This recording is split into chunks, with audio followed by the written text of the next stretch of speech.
All right. I just got the camera on me right now. Area 519. I said we're gonna do a podcast or whatever about the bee guys. Well, we're here and we're outside Derby Dave's place, and these guys are actually setting up beehives right now. Uh, these guys are crazy as far as I'm concerned. These guys are moving. They got two hives here, and buddy just told me there's like 25, 30,000 bees in each hive, and these guys are setting these hives up. No protective gear, nothing, no EpiPens, nothing at all. So these guys are just figuring out locations and where they're going to put them and shit right now. But there's bees buzzing around everywhere right now. They're buzzing around my head. They're buzzing all around my truck. These guys are standing here discussing what they're going to do. And not a care in the world. No fear of getting stung. These guys have probably been stung so many times. I think Lott's actually at the point where he shouldn't get stung anymore. I got a bunch yesterday. Yeah, I got a bunch yesterday. I'm already, my swollen So, is already down. well, what are we doing? We setting up hives, or we just? Because I'm filming right now. Oh yeah. Let's open them up. Let's get some footage on them. Okay, we're gonna. Get some footage of this good queen All right, I'm gonna. Shit landed on me. I'm all paranoid. I thought it was a bee stinging me. It was just a leaf. So these are buckfast. All right, I'm gonna spin the camera around now. So these are buckfast bees, originally bred in England in Buckfast Abbey by Brother Adam, who is a world-renowned beekeeper. Today, the Buckfast line is predominantly bred in Denmark, but there are also certified Buckfast lines in Canada. These are from Bill Ferguson out of Hensel. And yeah, they're strong colonies. They've laying queens, very proliferative. That's a word, but we're gonna open them up and see what the brood chamber is like. We're gonna find a queen. We'll show you the queen, and yeah, let's get to it.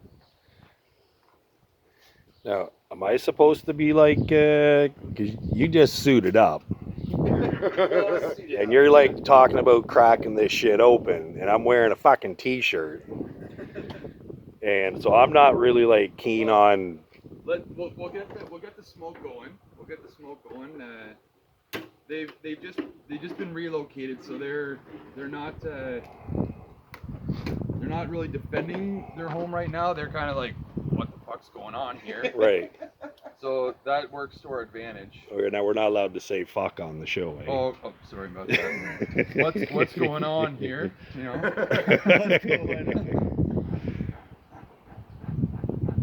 So I got some smoke in here. We got wood shavings from my cousin's wood shop. It's important not to smoke them with chemically treated wood.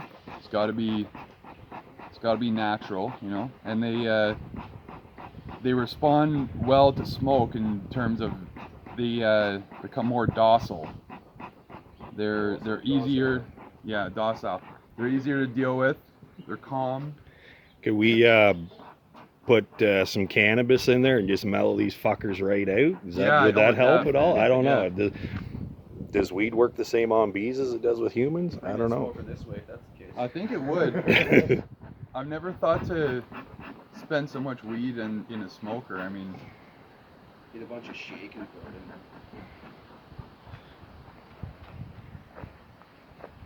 so it's good to announce your presence before you crack a lid, so you let the bees know that you got smoke going on. Like, do you blow a trumpet too, so they know that you're?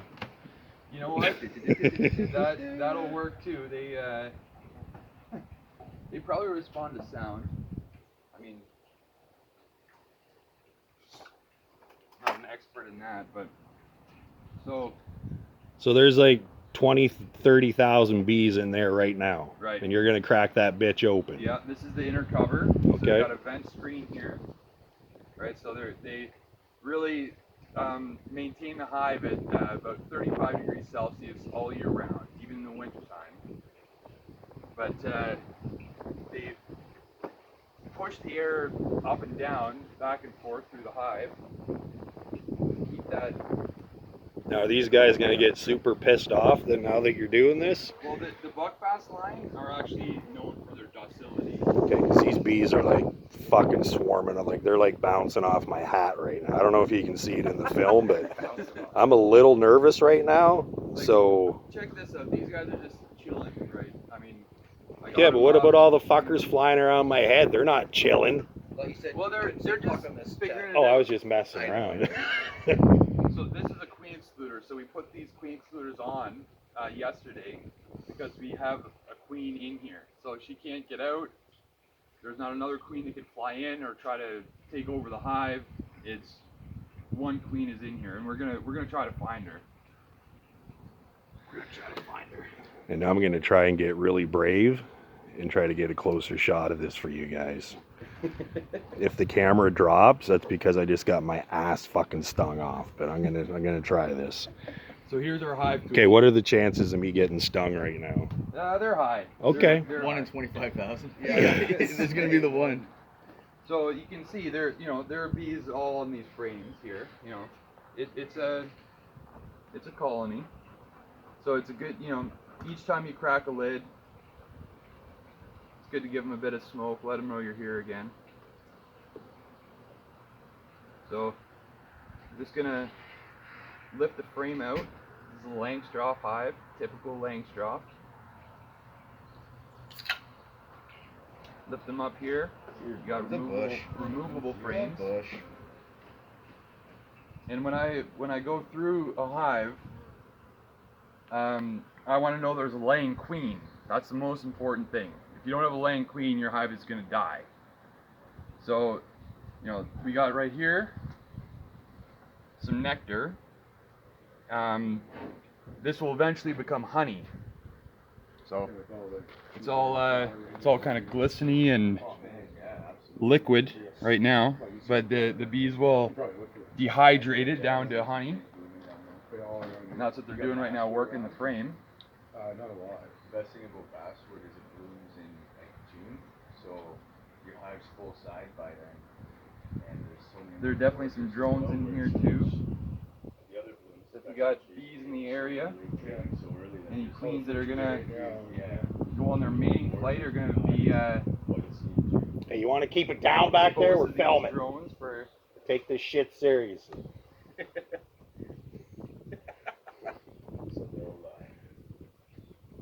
So right now it's May, right?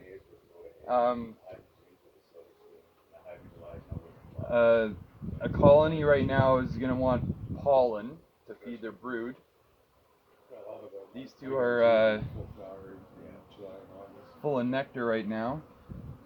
All mostly workers. We got some drones in there. So I don't know if you can see this, but I'm gonna point them out. So this is this one here, that big one. That's a drone. Okay. So that's a male bee. These are all workers. So the workers are the females. They do all the work. Right. So they're nurse bees. They tend to the brood. They also pack the honey and the nectar and dehydrate everything. The drones, they kind of just hang out all year, eating and fornicating. They eventually get kicked out in the fall and freeze to death. Also, when they fornicate, they die because their spermatoza gets ripped out of their body and they plummet to the earth after fertilizing a queen. It's a hard life for a drone. Mm-hmm.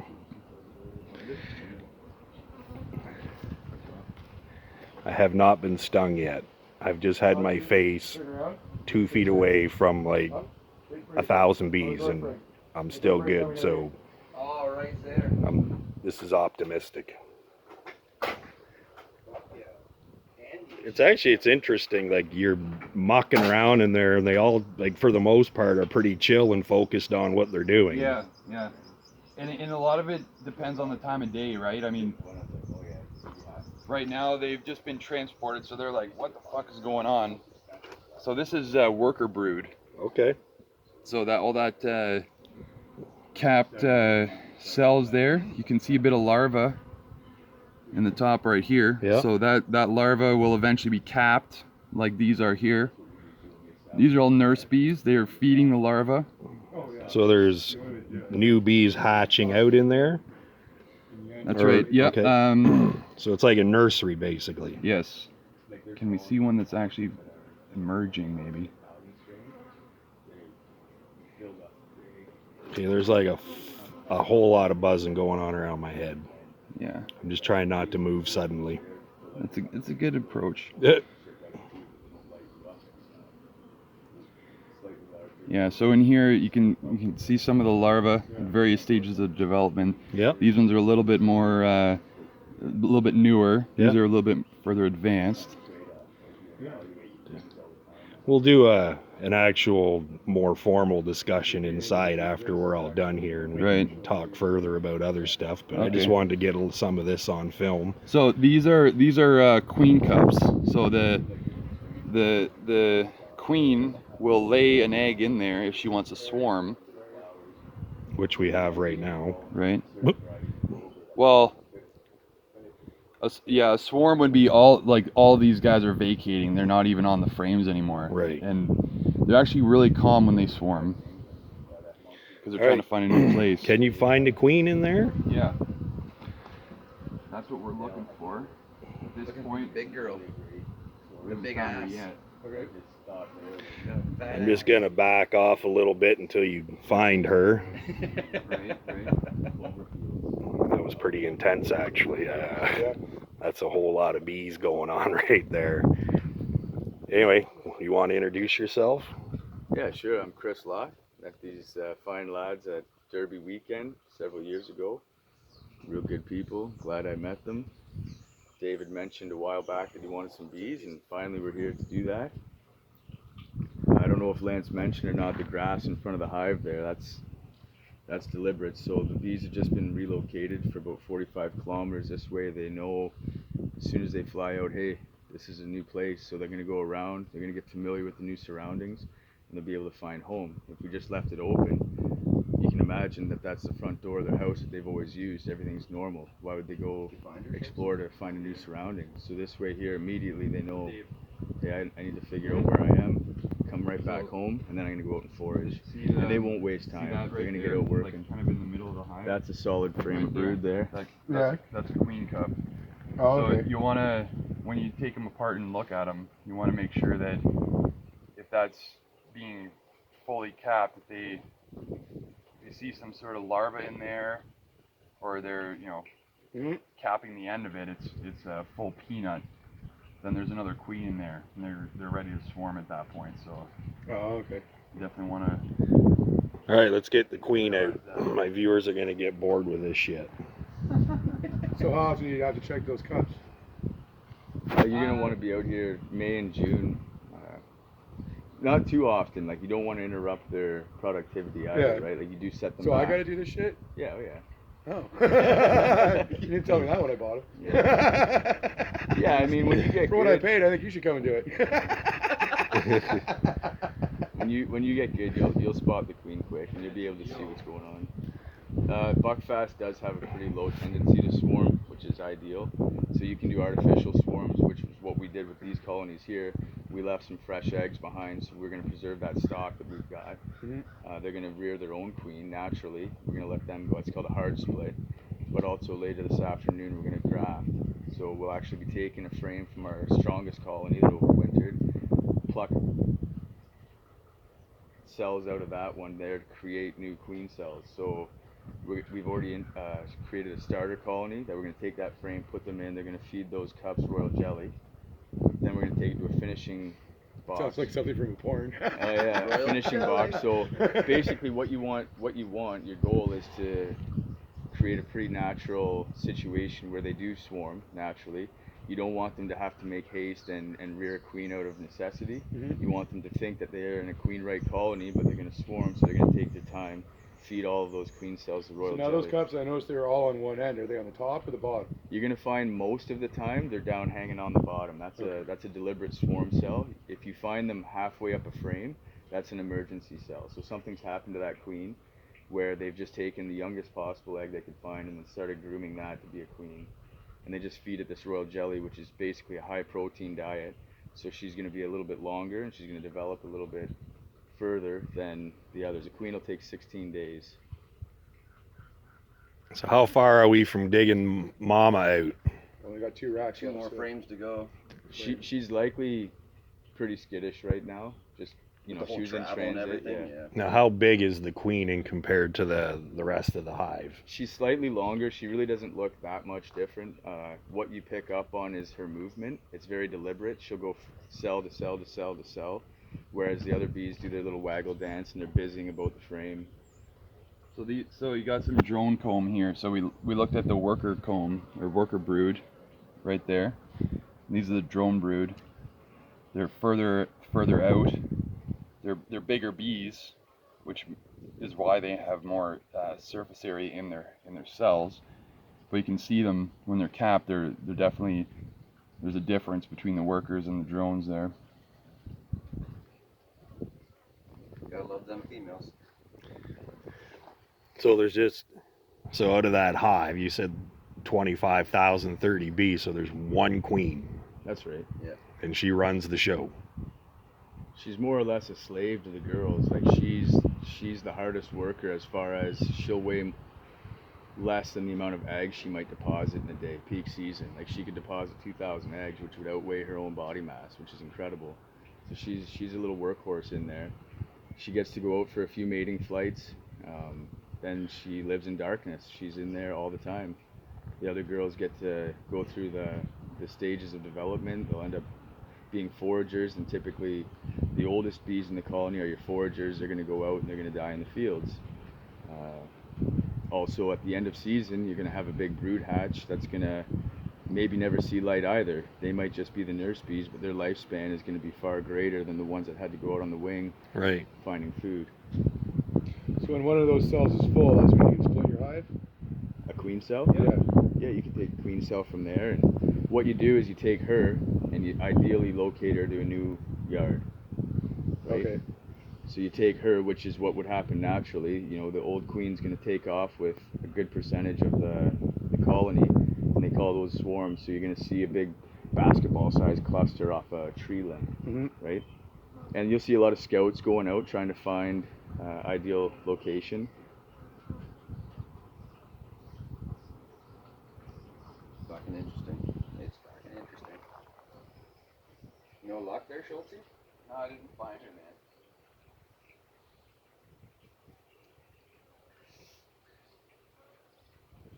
So there isn't one, or you missed her? Oh, there Just to give you We an put a idea of queen the excluder pollen top.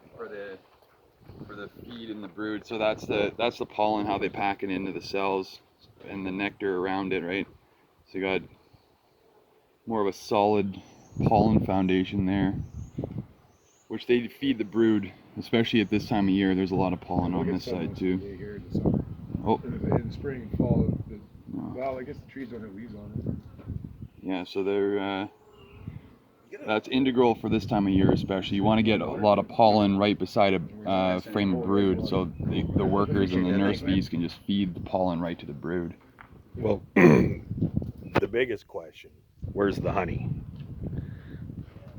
So, well, the honey will be nectar. So right now it's early in the season. The flow of the honey is the nectar flow has been just starting. So they're packing it in, they're dehydrating it, they're making sure they're gonna pack some away for the winter. But it's early in the season. For right now, I'm gonna.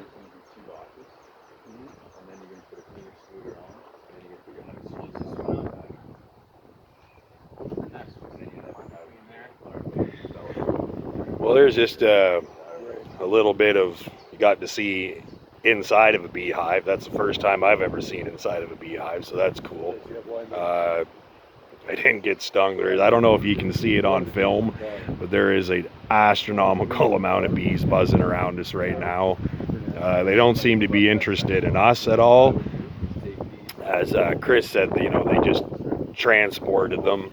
So they're basically trying to figure out what's going on, what's happening right now. And I don't think they have any interest in us. I don't think that we're posing a threat to them in any way. So I'm going to shut this video down right now, and then once we're all set up and all that after, then we'll do more of a formal discussion about it later. So until then.